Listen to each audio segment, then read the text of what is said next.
buyer consultation, Leslie? You in the mood to go back and forth a little bit? Sure. All right. So, what do you think is the effect of conducting a buyer consultation in today's market conditions when working with buyers? Do you think it's a good thing? It's not so good thing? It helps? It doesn't help? What do you think? I think it helps because then you guys can be on the same page and you can know, what their motivation is, why they want to, move. Do you think it's maybe, not that it's not important, but do you think it might be a little bit more important now than it's ever been in the past? I think so, especially with the way the market is. Yeah, with the market conditions being what they are, if you prepare your buyers well, you're more likely to convert them into the outcome you're looking for, which is obviously it's not just the transaction yet, it's also getting their offers accepted. It's also preparing them of submitting offers. It's getting them prepared to what to do with for sale by owners and other agents, and when they see listings online, and it's preparing them. And the better we can prepare them, the more likely we are to help them achieve the outcome, the accomplishment they're looking for, which is to be in a home by July, right? Which is right around the corner. So let's get into the conversation. Buyer consultation. We'll talk about the benefits of it. We'll talk about the. Here we go. Okay. Talk about what we can do to improve ours and get it into play. And then I intend on doing a role play too. So agents always love the role plays. As soon as I can actually get this slideshow going, for some reason, no. Click. No, whatever. Doesn't matter. I'll get it to work soon. So, buyer consultation. All right. What are the benefits of buyer consultation? I put it right in front of you. The simple explanation of what is a good reason to do a buyer consultation, how it benefits us, how it benefits your buyers is in front of you. Yes, the simple version is it helps increase the likelihood they work with us and nobody else. Right, so that's always a good thing. And the longer version is that it improves rapport, improves loyalty, trust, and helps communicate confidence, expertise with the buyers, and it helps us. It's a tool to help us communicate expectations to the buyers, both what to expect of us and what we expect of them, and what to look forward to. Because what we do know is that if we do not set the expectations for what happens throughout the buying process, what happens next, well, they'll set their own expectations, and that's where surprises happen. Do we like surprises? No, not really. So let's not do that. I'm trying to get the slideshow to work still. It's okay. It's not working for some reason. It says upload blocked. Maybe if you X that out in the top left. Because normally it'll say like enable document. The problem is that the bar is in the way. It's blocking the slideshow button. Like you can see, it doesn't matter. I'll just do it this way. So where was I? I lost track. I get distracted easy. Anyways, nobody likes surprises. Yeah, nobody likes surprises. So they don't do this day in and day out. We do this day in and day out, which means we need to tell them the rules of the game. We need to convey to them how things work. And yes, we're going to handle as many objections as we can with these presentations. It's going to save us a lot of headaches. When we do this up front, we're going to educate them with the buying process. We're going to find out what they're looking for. We're going to answer any real estate related questions they have. We're going to talk about market conditions. We're going to talk about how to strengthen offers in today's market. It is a great benefit, a great tool to help us convert at a higher level, especially in today's market and in any other market, really. So if it's so valuable and it benefits us greatly and it benefits them greatly and it's so helpful of a tool, then how come most agents don't do it? What do you guys think? How come most agents don't do it? They're lazy, maybe? They don't feel like doing it? Like it takes too long? Yeah, maybe. And now, I always like to say that our job as agents is not to show the most homes, it's to show the The right right homes. ones. Yeah, Yes. you got it. Because the most valuable thing, anything that somebody has is their time. We do not want to waste it. And it does make a lot of sense to show them the right ones compared to the most. And what happens is if we don't take the time to discover what they're looking for, we're going to end up showing them the most homes and we're going to waste their time and ours. And of course, it takes much longer to show them 50 houses compared to spending 30 to 60 minutes to do a buyer consultation, discussion, presentation. So lazy doesn't necessarily benefit you. What are some other reasons that you think an agent might not do or want to do a buyer consultation? Well, they may not know. Know like what to say? Well, they may not, well, not know what to say, but they may not know what, the importance of a buyer's consultation is. So they just choose, they don't. Yeah, and I can totally see that. Here, I got it to work. So maybe they don't know the benefits that we're discussing now, and maybe they don't know what to say and how to do it, and what comes first and what comes last, and whatever. And we're going to talk about structure. And buyer's consultations do have structure, and it's the structure is composed of topics that, well, we discuss every single day as agents. And don't we discuss buying process every single day? And do we not discuss the market conditions every single day? Do we not answer real estate related questions every single day? Of course we do. Well, you'll discover that that's exactly what a buyer consultation is structured like. So that'll be important because it's just easy to remember it that way. So there's plenty of benefits. The benefits definitely outweigh any reasons or excuses a traditional agent might come up with. It definitely is of value to us. It is of value to our clients, especially in today's market conditions in 2021, where we have what you call a strong seller's market. Even that I think that's an understatement. I would actually add to that. I would say we are in a very strong, volatile, difficult, challenging, ridiculously crazy seller's market. That's a better description of what we're in. And if we use the buyer consultation as a tool, it will help improve our conversion, since we are the agent that are preparing our buyers best for what's to come. And when the agents that are preparing their buyers at a very high level will find that their conversions will also be higher. How amazing would that be, right? Yeah, work less, make more. Because instead of submitting 15 offers, you only need to submit 5.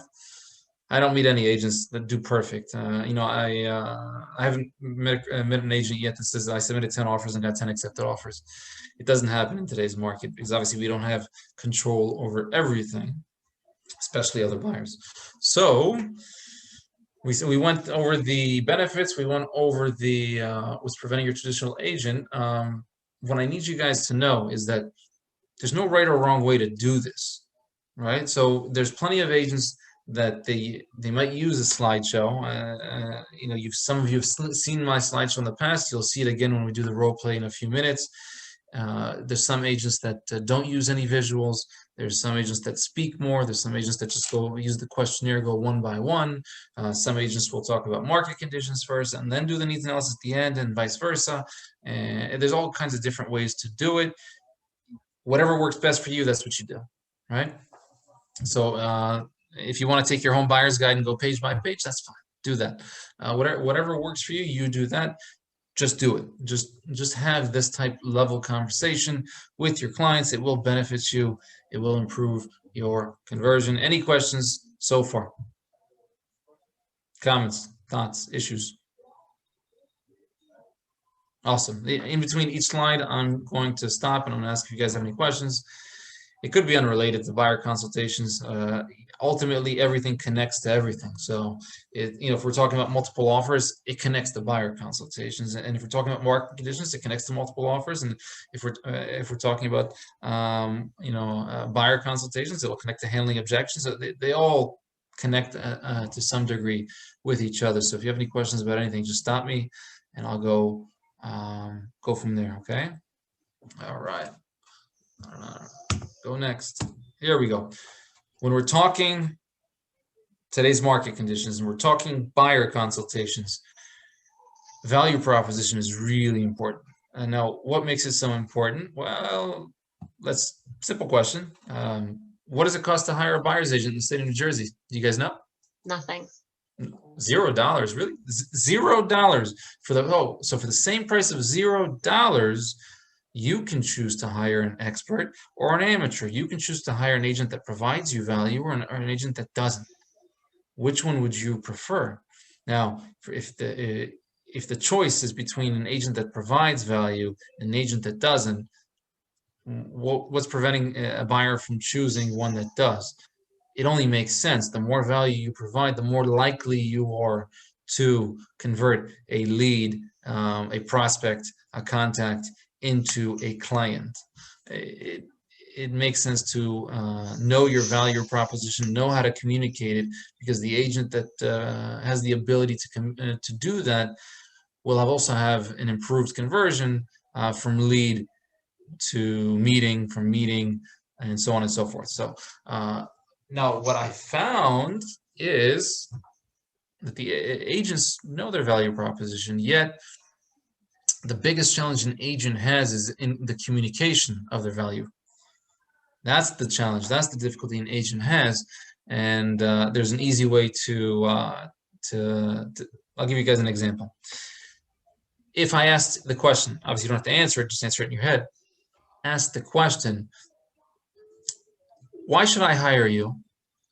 Why should I work with you? Why should I choose you? Do you have an immediate response? Like, what's your pitch, right? What's your elevator pitch? So what's your value proposition? How do you communicate it into words? That's where agents have challenges. It's not that they don't know what their value is, which is probably listed in the list in front of you. The challenge agents have is usually in the communication of their value. So I always like to give the tip of an easy way to communicate it is with 3 different sentences. Would this be helpful to you? Would this benefit you? Would this be of value to you? And an easy, example of such is basically you can take any of these. Mr. or Mrs. Buyer, would it benefit you or be helpful to you? Would it be helpful to you if I saw homes before you did? Mr. or Mrs. Buyer, would it be of value to you to be working with an agent that can obtain in multiple offer situations? Would it benefit you if I called your attention to a home that's not on the market yet before anybody else? Would it be helpful to you if no matter when you need to see a home, there's always somebody to accommodate you? Would it be of value to you if I always told you what happens next? And what we're looking for is, one, to communicate the value and to obtain compliance. So when they say yes, it improves the compliance, right? So the more yeses we obtain, the more likely they are to work with us. Now, I will share, you don't need a dozen different value propositions. 1 or 2 will typically do the job. Beyond that, the agent that usually gets face-to-face first with the prospect is the one that's likely to convert them into a piece of business. Why? Most consumers, they work with the first agent they meet. Our value proposition is communicated in those initial conversations. So while we're pre-qualifying, while we're obtaining information, we're also communicating value. So we're obtaining yeses. And again, in the buyer consultation as well, when we're reviewing the buyer consultation, it's actually throughout. You're not just communicating it once, but throughout your intro and throughout your body and throughout your conclusion, you're communicating value proposition throughout the entire presentation. I'll show you in a second how all of this connects in a visual way.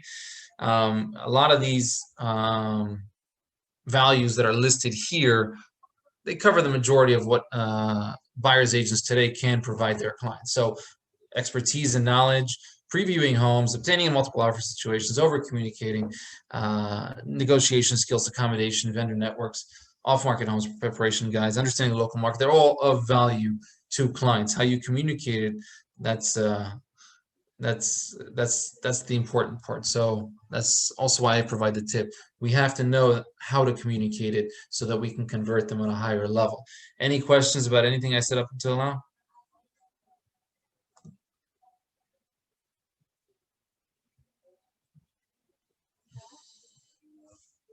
Awesome. Let's go into structure and how it connects with value proposition and the buyer consultation. So, structure. And I know some of you heard me say this before, but repetition is the key to mastery. So we're going to say it again. There is a structure to a buyer consultation. There is a structure to a listing presentation. And that is just the easiest way to chunk it down and internalize it. Why? Because you don't have to remember the entire script. You know, it's too overwhelming when you do that. But when we chunk it down and we only take sections of it, then it's easier to internalize. And by all means, a buyer presentation does have structure. What does it look like? Well, we've all been to school. We've all been asked to write essays for English class or whatever other class. And our teachers always requested that we structure an essay in a particular form. Normally, they'll start off with the intro, they'll end off with the conclusion, and in the middle, there's the body, and they usually say, well, you know, we want you to at least have 3 paragraphs that are the body. And interestingly enough, when you look at a structure of a buyer consultation, it's just that.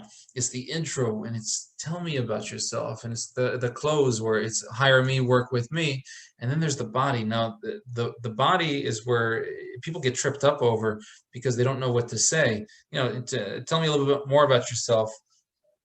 That's easy enough for people to discover, and let's go to work is easy enough for people. The body, we talk about the body all the time. We discuss the buying process every single day, and we speak about the market conditions every single day.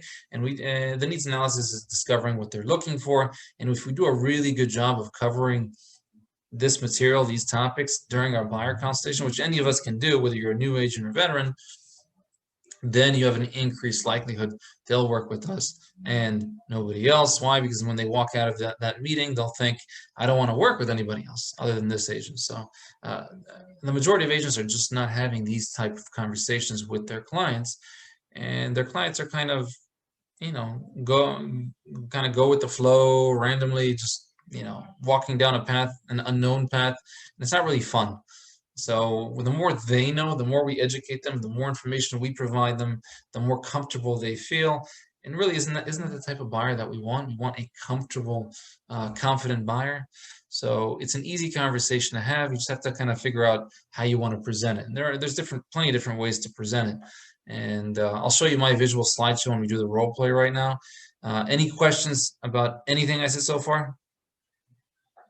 Okay, so here's how this connects. So we have structure, and then we have the value, and how it connects is this. So throughout the intro, and throughout the body, and throughout the close, we're communicating value, right? We're telling them, is this helpful to you? Yes. Does this benefit you? Yes. Is this a value to you? Yes, yes, yes. And then when you go for the close, work with me. It's an easy yes, and that's how they connect. That's why it's so important to communicate value throughout our conversations. And if you can do it during your pre-qualification conversations, if you can do it during your presentations, if you can do it all the time, it does increase the likelihood they work with us and nobody else. And we also get them to the finish line. Buyers consultations help us get our clients to the finish line.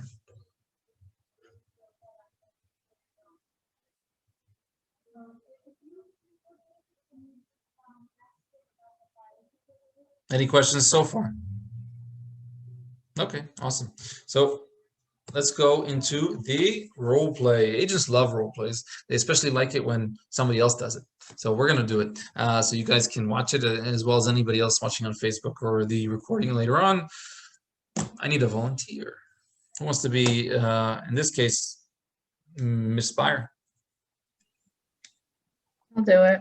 Yeah, it's just a bunch of yeses. Yes, yes. Yeah, that's why I said. Yeah, it's nothing too complicated. You'll find that the presentation that I do, it's mainly me talking. So I'm pretty much communicating information. I'm just obtaining a bunch of yeses, and that's it. It takes about 17 minutes. If there's no objections, if there's objections, it takes a little bit longer. It should put us at the end where we can talk different scenarios. So let's get going. So I'll just let you know and this is a tip, and I always give this tip, and I realize I have to say it several times for people to start implementing. Before I even meet with the client for a buyer consultation, what am I doing? Like I've had the conversation, I scheduled the meeting. As soon as I hang up the phone, after I've scheduled the meeting, I'm composing an email. Now, in that email, it's an intro. It's an intro about me. It's an intro about my team. And what that allows me to do is it allows them to do their research pre-meeting, and then I don't have to talk about myself as much, right? So we can focus on them. Also, I'm sending in that email that I'm composing and giving them links and an intro. At the very bottom, I'm attaching a home buyer's guide that discusses the buying process, reviews the buying process, and I'm also attaching what an offer looks like. So they have a sample offer. Why? Because I'd like to handle the objection.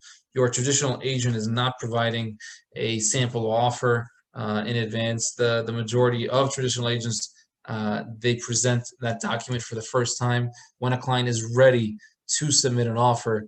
And what ends up happening is, since they've never seen that document before, then they want to review it, they want to look over it, they want to read it word for word, they want to give it to their attorney to read, whatever the case may be. It delays the submission of the offer, and we know in today's market there's no room for delays. Time is kind of like a buyer's worst enemy in a way. You can't drag your feet because time works against you in today's market conditions. And by the time they're ready to submit the offer, the house is gone, and that's the one that got away. And they're always comparing that house to everything else, and they blame you. And in essence, they should. Us as agents, we haven't prepared them properly. Where's our responsibility in preparing them? Where's our DNA in preparing them for success? All right, so we do have a responsibility to prepare them, to put them in the best position to get them to where they want to be. Okay, so yes, so I sent them that email. I sent them those documents. I've also done something else. During our initial conversation, it's more of a pre-qualification conversation. I've obtained all the information I need for the most part. I know their motivation. I know if they rent. You know, we're going through the pre-qualification script. That's also where kind of these two things meet, where the pre-qualification meets and then the full needs analysis meet. Via the pre-qualification, I've already obtained a bunch of information. I know why they're moving, when ideally they'd like to move, how many people are in their family, what's important to them.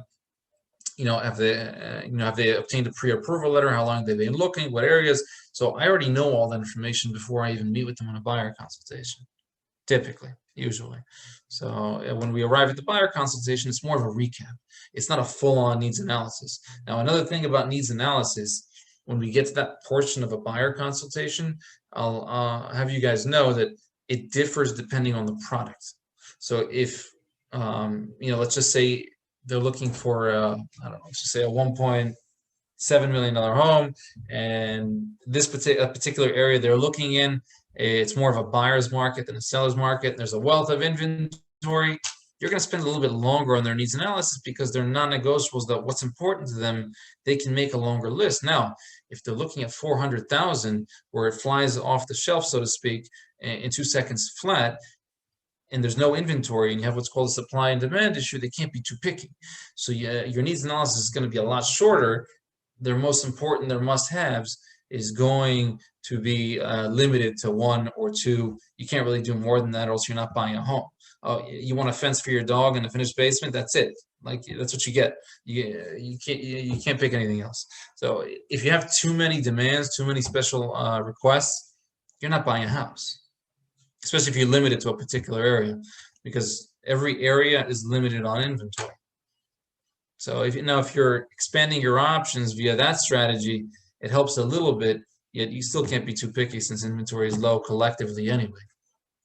Anyways, all that happens kind of before we actually get into a room, or whether it be a Zoom room or physical, and it's more of a recap than a full-on needs analysis, okay?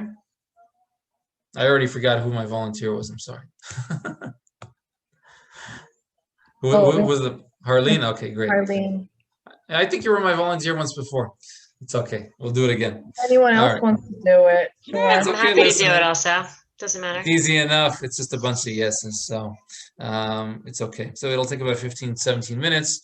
Let's do it. So first of all, always start with gratitude. Harleen, I just want to thank you for meeting me today, spending this time with me. I really do appreciate it. Of course. All right. So, Harleen, when we spoke earlier, you mentioned you're a family of four, you're looking to move to the area. Your lease is expiring soon, and you're looking for at least 3 bedrooms. Ideally, if you had 4, it would be amazing. You're working from home, so you kind of need a space that you need from home, but you also want to be close to transportation, and schools are important. So, is that about right? Yep, that sounds about right. Yeah. And, the goal for today's conversation, Harleen, I really want you to know that we're spending time here today so that you feel a lot more comfortable, a lot more confident with this whole thing called the buying process. And I trust that's exactly what's going to happen. Sounds good? Yep. Okay, great. Is there anything else that I should know about you and your family? No, I think we covered a lot. Okay, great. So you mentioned your lease expires in July. Is that right? Yep. Okay. And you're looking for a home in a particular neighborhood. You don't really want to go outside that neighborhood, and your budget is 450. So we're looking in the 400 to 500 range. Is that right? Yes, we And want to be in that range. Yep. okay, and we're not looking at any other towns, just this one town. Just Fair Lawn. Okay, great. Yeah, well, it's a nice town. Demand is high since it has a lot to offer, right? Yep. Exactly what you're looking for. There's plenty of other families that are looking for the same things. The schools, the transportation, the affordability. Yet, I think we discussed it earlier, the options are slim. The inventory levels are not the greatest, but we're going to talk about that further when we talk about market conditions. How does that sound? That sounds fine. Great. So Harleen, I sent you an email, and you received. Did you receive the email with the documents attached? Yes, I did, Ron. Oh, great. Did you have a chance to review it? I did. Okay, great. Yeah, and what I need you to know about that document, also known as an offer or a residential purchase agreement, is that you should feel very comfortable signing one of these. It is a very pro-buyer process here in New Jersey. And what we're looking to communicate to the other party, the seller, is really 3 things. It's the sales price, the down payment, and the closing date. And all that is on page 2 and page 3. The rest is a lot of rules, regulations, still stuff to complete. You should feel very comfortable signing one of these. If you have any questions at any point about this document, feel free to let me know. Did you have any questions about it at this point? No, I don't think so. Okay, great. So is it okay if we discuss the buying process, Harleen? Yep. Okay, great. So I like to simplify things for my clients so it's easy to remember. So Harleen, we're going to find you the right home, the perfect home, and we're going to get an accepted offer. And after that, the buying process, what it looks like, I like to narrow it down to 3 phases. So the first phase of the 3 is the attorney review period, then it's the inspection period, and then it's the mortgage contingency period. And after that, we're going to close and you're going to be a homeowner. Is it okay if we kind of dig a little bit deeper and look at it in a little bit more detail? Sure. Great. So what you see in front of you is just a breakdown of each of the phases. Now, so we're going to find you the right home, the perfect home. We're going to get the seller to sign off on the offer. We'll take that, what's called an executed agreement, and we're going to send it out to the attorneys to begin what's called the attorney review period. It's the first phase of the buying process of the 3. Harley, did you have an attorney? Do you know who you're going to be working with? My friend's an attorney. Can I use her? Are they a real estate attorney in New Jersey? Oh, no. She's just a divorce lawyer. Oh, okay. Well, it definitely would benefit you to have a real estate attorney and one that knows is local, knows the market conditions locally, and can be very, very responsive. What tends to happen is that when they're not real estate attorneys, let's just say divorce or tax attorneys or traffic attorneys, whatever it may be, what ends up happening is they don't necessarily have the ability or the prepared documents or the know-how to communicate and get us to where we need to be. It might actually affect our transaction in a negative way. I would always recommend, you can obviously use whoever you like, but if you need any recommendations for some good real estate attorneys that'll take very good care of you, let me know. Just understand that I always encourage obtaining somebody that charges a flat rate, is very responsive, and will take good care of you. Okay. Okay. Maybe you can suggest some then. Sure. Yeah, if it's helpful to you, as soon as we're done here, I'll send over that email. How's that sound? Sounds good. Thank you. Okay, great. And what I need you to know about the first phase, the attorney review period, is that any party can cancel for any reason, Harlan. And a buyer can cancel for a dozen different reasons, yet a seller, there's only one good reason they would cancel, and it's if they get a better offer. Now, what happens quite often, actually, in today's environment is that you get an accepted offer on a property and you're already envisioning yourself in this property and your family in this property with your furniture and everything. And then the seller gets a crazy higher offer for 20, 30,000. And that's also an incentive of why a buyer should close the attorney review or should complete the attorney review very, very quickly.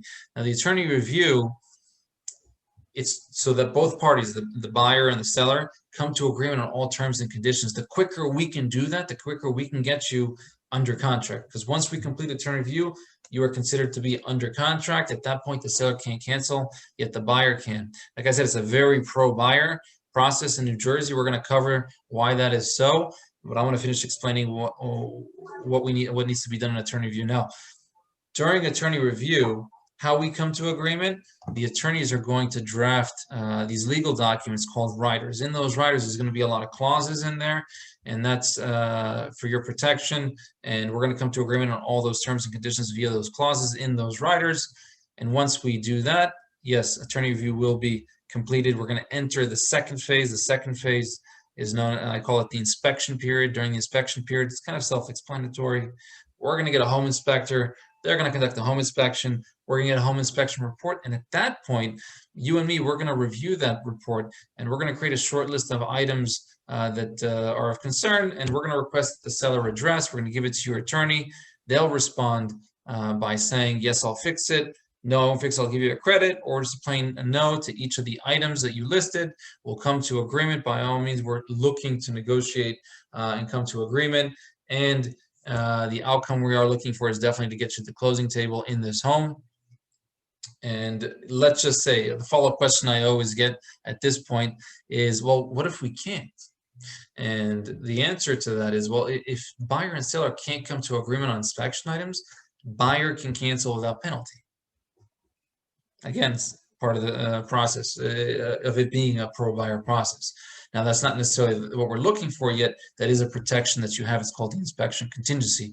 Now, theoretically, yes, we're looking to come to agreement, move forward. We've come to agreement. Now we're going to enter the third and final phase. At this point, it's your mortgage contingency. But I have to stop here for a second. And the reason I have to stop is because you didn't hear me say anything about money. Nothing about deposits, nothing about consideration. Did you? No. So again, very pro-buyer that the fact that we're doing the inspections and then the additional deposit is due. Now, your additional deposit is due 10 days after completion of attorney review. Your inspection period is usually 10 to 14 days. So what typically happens is we'll conduct the inspection, then you provide the additional deposit. So at this point, you're going to provide, usually around here, the additional deposit is 5 to 10%. So depending on the the agreement, that's what we'll be doing. Now, let's just say you said you were coming down with 20%, correct? Yep. So if you're putting 20% down, well, what about the rest of the funds? So what it looks like is, well, we're providing the 5% of the additional deposit 10 days after completion of attorney review. The remaining 15% plus your closing cost, that'll all be due at the closing table. Okay, so we finished the attorney review, we finished the inspection period, we provided the deposit, and now we're going to enter the final phase, your mortgage contingency period. This is the point where we order the appraisal. The appraiser will go out, they'll provide the appraisal report to your lender. Your lender's underwriter will now review your whole file, and they'll provide us with what's called a mortgage commitment letter. On that mortgage commitment letter, I like to call it a conditional loan approval, because it says, Harleen, you've been approved for this house for this amount. Provide us these list of conditions, and we'll give you a full loan approval and a clear to close. And those are the magic words we're looking for. Once we hear those words from your lender that you are clear to close, you can now schedule your closing day and time with your attorney. Now, I said that very fast. I said that very smooth. And normally it's not that fast and it's not that smooth. There's always issues. Sometimes we can't even forecast the issues. Yet I will tell you, whatever issue arises, we will always be here to present to you the best solution to help you move you forward. Also, I don't expect you to remember everything I just said. So every conversation we have, I will always tell you what happens next. Would that be helpful to you? Yes. Great. That's exactly what I'm going to do then. Is it okay if we discuss the market conditions, Harleen? Yeah, sure. Great. Do you know the difference between a seller's market and a buyer's market? Yeah, I think so. So I think we're in a seller's market now, right, Ron? Oh, we definitely are. A seller's market, ideally, it has very low inventory, very low supply, very few choices for buyers to select from, and sellers are getting what they're asking, even more sometimes. And in a buyer's market, there's a lot of inventory. Buyers have more leverage to negotiate, to choose from. And right now, yes, it's absolutely a strong seller's market, yet it's kind of a funny market. And I'll explain. Any market, buyer's, seller's market, there's only two types of products. You see, the one product, which is about 90% of the inventory, right now it's about 85% to 90% of the inventory. A lot of it is still one type, and that's your overpriced kind. And they're going to get a lot of activity, but they're not going to get any offers. And the other 10 to 15% of the product is your priced well, even underpriced, here today, multiple offers gone tomorrow type of product. Now, Harleen, you as a buyer don't necessarily know which one you're walking into. Yet, every house we walk into, I will tell you, don't look at the list price. This is this type of product. Or don't look at the list price. It's this type of product. Not you, but another buyer is willing to pay X for this. Would that be helpful to you? Yeah, of course. Yep. Yeah. So that's and I'm going to do that for you. It's a special ability that we have, it's going to benefit you. It's going to remove any guesswork. And the number one concern of a buyer when buying a home typically is overpaying. We're going to make it easy for you. We're going to say, Arlene, this is what another buyer is willing to pay, and you can make an easy, good real estate decision. Yes, yes, no, no. How does that sound? Okay. Will you give me estimates on what I should offer? Give me a ballpark figure. I'll give you all the information in hand, so you can make a good decision. Yes. Okay. Okay. Now, do you know the difference between a salesperson and a consultant? I guess if I don't know, a salesperson is just trying to sell me something, even if it's not for me, and a consultant will give me the right guidance, give me all the information and the facts, and let me decide. Absolutely. A salesperson will push products, try to make a sale, and a consultant, they'll listen to what you're looking for, and they're going to advise you. They're going to be your guides. And that's exactly what we're going to do. We're going to be consultants. We're going to go find what you're looking for.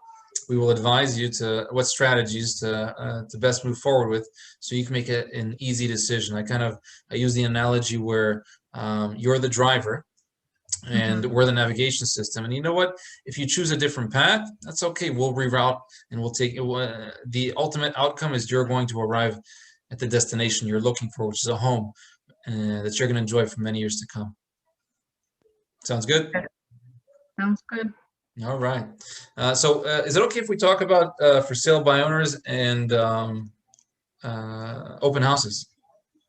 Yeah, sure. Great. Well, what I need you to know is that we're already in touch with all the for sale by owners. We can still represent you when dealing with for sale by owners. If you see a for sale by owner listed online or driving by a sign, all you need to do is to let me know what the address is. or you can take a picture of it, and then we'll go ahead and schedule the meeting just like we would for anything else. We'd show you the home, and we'd represent you in those as well. And when it comes to listed properties, maybe by other companies, we have the ability to show you any property by any company. And when you're going to open houses, they're going to ask you to register. I'm going to ask you actually to register our names and our numbers so that when they reach out to you for feedback, you don't want a dozen agents reaching out to you for feedback. They'll call me and I'll give them the feedback. Now, there's a very good reason why we ask you to do those things when dealing with for sale by owners and other listings, is because, well, we don't want you to overpay. You don't want to overpay, do you? No. No, of course not. And typically for sale by owners are overpriced. In same situation, in those scenarios, we will always tell you, this is what another buyer is willing to pay. And then you can make an educated real estate decision how to move forward. And of course, the sellers and their representatives are going to push you as high as they can, not necessarily promote your best interest like I will, and negotiate on your behalf to where it should be. Do you see the benefit in that? Yeah, I do. I have a question, Ron. If I see a for sale by owner house that I like, if I approach them myself, can I bring you in to negotiate, or can... It complicates things after. It's happened to us before, but it does complicate things. It's always best that if you see something advertised or drove by something, just send me the address or the phone number, and I'll take care of it from there. So It's a lot more smooth of a process. Okay, that sounds fair. All right, very good. So you mentioned you were coming in with 20% down, and your pre-approval letter was with your local bank. Is that right? Yep. Yes. Okay, great. And typically at these price points, in the lower price points, your big banks don't necessarily compete well with the local lenders, the mortgage brokers. Would it be helpful to you if we recommended some lenders that will take very good care of you and provide you better rates and service? Okay. Yeah, we can do that. While I'm sending you the list of recommended attorneys, I'll send you the list of the recommended lenders as well. And of course, you can use whoever you like. But if you can get a lower rate with better service, why not, right? Okay. Yeah. Did you have any questions about anything that we discussed?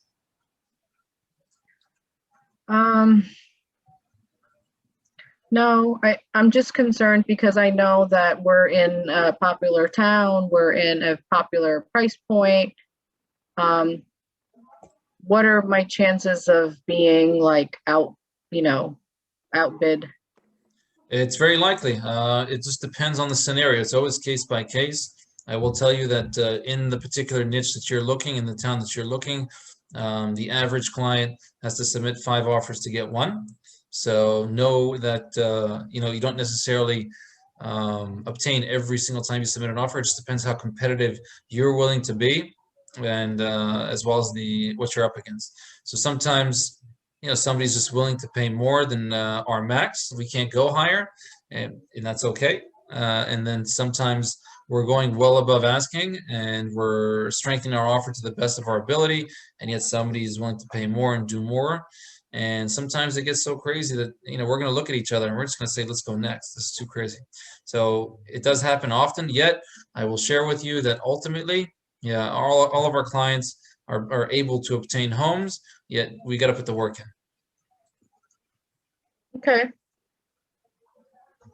All right. Sounds like we're going into like a battle. So. Yeah, it'll be fun. With me by your side, I'm going to take very good care of you, and I'm going to make sure that we're going to find you a home that you're going to enjoy for many years to come. Okay, sounds good. Yeah, you're in good hands. So I already scheduled 2 homes for us to go view. Shall we go take a look at those? It's pouring outside, Ron.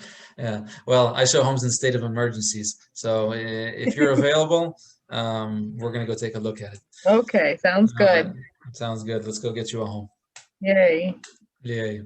So for the most part, I think I covered everything. If you kind of paid attention a little bit, there was value communicated. I said, is that helpful to you? Does that benefit you? Is that a value to you? Several times, probably about 5 or 6 times. So I'm obtaining yeses throughout. In the beginning, I just went swiftly through the needs analysis because she kind of told me what she wanted beforehand. And there's only 2 houses to show in that price range anyway. And then we spoke about the buying process, spoke about the market conditions. We covered everything. I even added 2 points in there. The 2 points were for sale by owners and expireds. That wasn't like part of the structure, but you can add, it doesn't have to be a 5-point presentation. It could be a 7-point, it could be a 20-point. You can put as many points as you want in a presentation, customize it as you wish. Any thoughts about that? We got like 10 minutes left. What do you guys think about that?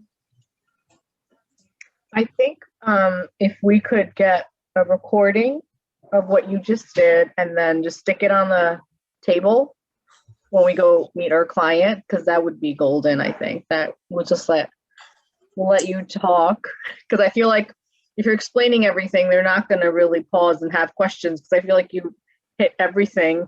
So. Well, they don't usually have too many questions, and I spoke really, really fast right now. I do speak a little bit slower, but for the sake of time, I speak really, really quick when the role plays. Usually I slow it down a little bit. I allow a little more time for questions, input, feedback. I'll ask other than what's important to you. I'll say, when I say home, describe it to me. What does it look like? So I'll add a few more things in there just that for the sake of time, because it's a role play. I just like to rush things through. Yet, they usually, you're right. They just kind of sit there. They nod their head. They're like, yes. And, there's not too much coming from their side. It's usually me talking. I'm not saying that's the best way. I'm saying that's the way that I do it. That's what works best for me. You guys can customize it. You can take what you like from me and implement it, and forget what you don't like. That's just the way that I do it. So you didn't ask them to sign anything? Oh, that was just the role play. Okay. You can definitely add it in the end. You just added it. So instead of before, how when I said, okay, let's go to work, let's go find you a home. Before then, I'll communicate. I'll say something like, "Well, do you see how much value we can provide you when representing you?" And they'll be like, "Yes, you provide plenty of value. Great. Well, in order for us to begin working together, this is what I need you to do." It transitions into the exclusive buyer's agency. At that point, I say, "Great. I just need you to sign this agent commitment form, and we're good to go. We can go to work." And then they'll usually just sign it off. You never really get pushback. When you get pushback, apparently it's for one of 2 reasons. Usually it's you haven't provided enough value throughout your presentation, or they're just, the type of personality that's hesitant to sign something immediately. That's where the objection handlers come in. And then I'll say something like, what this agreement means is that I'm your agent, and I'm going to take good care of you, and you're the client, and that we're going to be committed to each other, and we're going to work together. Sound fair? And they'll be like, "No, I just don't want to sign a document, like this." So I was like, "Well, if you notice right here, it says it's only for 30 days. You see, honestly, if I can't find you a home for 30 days in 30 days, I'm not doing my job right. We're gonna have to reconvene, have another sit down, and find out what I'm doing wrong." So I'm very sure that within that 30-day time frame, we'll find exactly what you're looking for. How does that sound? And you're like, "No, I don't really want to sign anything." Well, okay, well, how about this? If I don't do what I say what I do, you're dissatisfied with my service for any reason, doesn't matter what it is, all I need you to do is send me a text, phone call, email, whatever you like, let me know. I'll take this document, I'll rip it up, we'll shake hands, stay friends, go our separate ways, and all will be good. How does that sound? And they'll be like, "No, you know what, I still don't want to sign anything." I was like, "Okay, let's do this. I already scheduled homes for us to go see.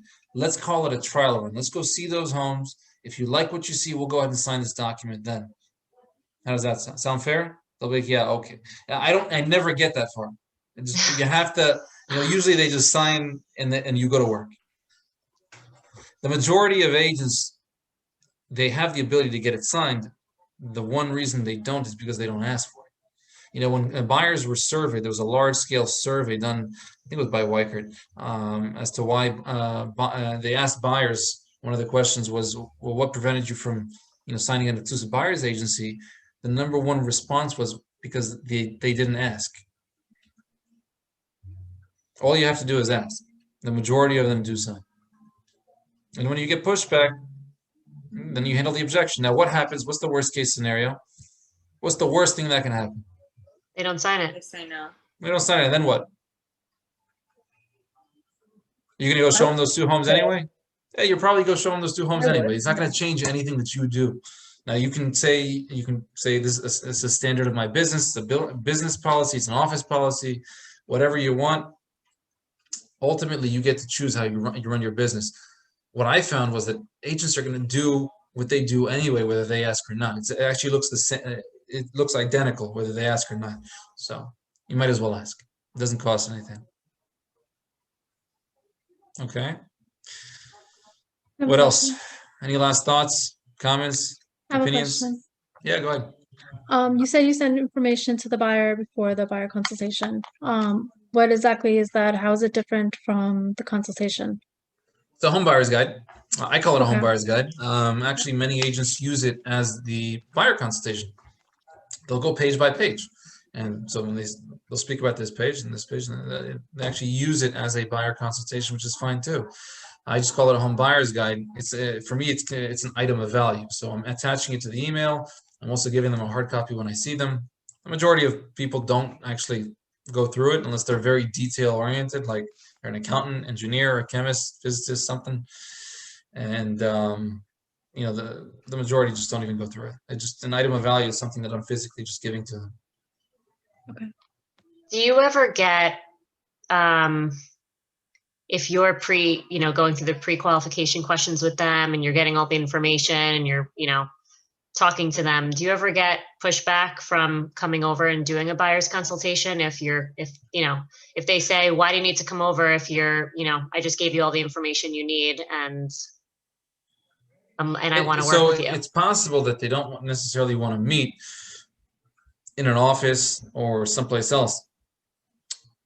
I have the advantage that an office is within my niche. Half of my transactions are in a particular town, and that the office is in that town. So it's easy actually to get them into the office. The majority of agents maybe don't have that ability. So I always say, well, it's okay to do it someplace else. There's a clear advantage of having it in an office. That advantage is when they're sitting down and there's no distractions, they're more likely to say yes. They're retaining a lot more of the information. So there are some advantages of having the office, but that doesn't mean you can't have it somewhere else. I have consultations on the go, I like to say. I have consultations at the property. So when I end the call, which is the initial call, and I schedule the appointment, then I say, well, let's do this. Let's meet at my office, discuss the buying process for 10, 15 minutes, speak about the market conditions. We'll go down the street. We'll take a look at these homes right after. Normally that works because they see the benefit in it. It makes them more comfortable, more confident. Is it helpful to you? Yes, yes, yes. They meet me at the office. Now, let's just say, oh, I don't have time. Well, how much time do you have? And they tell you, well, that's plenty of time. And then you meet anyway. Or they might say, you know what? I just want to go see this house. Well, okay, so let's do this. Why don't we meet at the house? And while we're there, we'll discuss the buying process, speak with the market conditions, answer any questions you might have. How does that sound? And then they always say yes. But you're setting them up, right? You're setting the conversation to occur. You're not just dropping it on them. What you don't want to do is you don't want to schedule the appointment, and then when you're there, all of a sudden you have the discussion and they didn't know it was coming. People don't like surprises. People don't like unexpected things. So if you set it up where you tell them, okay, this is what we're going to talk about when we are there, then you can have the conversation. You can talk to them about the attorney review in the kitchen. You can talk to them about the inspection period in the basement. You can talk to them about their pre-approval in the backyard. You can talk about how to strengthen an offer, in the foyer. It doesn't matter. They know the conversation is coming. So it's better to have the conversation on the go than not have it at all. I have another question. Yeah, go ahead. When Harleen asked if you would help give her a ballpark number of what to offer, how would you attain that number? Through a CMA or you just know by experience? I don't use CMAs, especially in today's market. CMAs are what I call not very useful because the CMAs, the ones that closed, the properties that closed recently, those are not the prices anymore. So they're not very useful. So expertise goes a long way. When you are an expert in your particular niche, you see all the properties, you know what they sell for, you know what the not your buyers, but other buyers are willing to pay. Then it provides you special ability. There's an easy way to develop expertise. Just go see some houses. and go see some houses over an extended period of time, Mhm. you'll develop it. You'll know. You'll get a very good idea of what buyers are willing to pay and what sellers can sell their homes for. Okay. So it helps you on both ends. If you're walking into a listing appointment and you look at a house, you don't need CMAs. You're a walking CMA. You know what everything sells for. You know what a buyer is willing to pay. You have the ability to say, hey, Mr. Seller, you can sell your house for X. On the versa, with a buyer, you walk into a house, hey, Mr. Buyer, this is what, not you, but this is what another buyer is willing to pay. And you can only develop that expertise if you see everything. You know exactly how many offers things get, you know what things sell for, and you know what a buyer is willing to pay. I work with buyers on a daily basis. Every single day I have meetings. There's not a day that I do not have a meeting. So I'm showing homes every single day. So it's just a different level of frequency, intensity, and that helps provide me the abilities that I have. Okay. Is there any alternative for people who are building up their expertise? Really, if you see all the homes in your niche, what town do you live in, for instance? Congers, New York. Okay, so yeah, I have no idea even where that is. I can point it out in the map if I don't. But what I can Rockland tell County. you is if you saw every single home that's for sale, would you be an expert in inventory? Yeah. Yeah. Would you need to go to a computer to describe the inside of a home? No, you wouldn't. That's what expertise provides us. We're walking CMAs, we're walking computers. We don't need to go to a computer and send information to a client. We already have all the information. We know the inside and outside, the pros, the cons, the good, the bad on every single property. If they tell us what they're looking for, we can take them right to it. That's what expertise does for you. And all you have to do is go see some homes. Okay, makes sense. Thank you. All right. So thanks for joining me. We are just at the end of time. If you need anything from me, reach out, give me a call. I always answer. I want to thank you, everybody, for being here. Wish you well. Let's get to work. Thanks, Ron. Thank you. Thanks, Ron.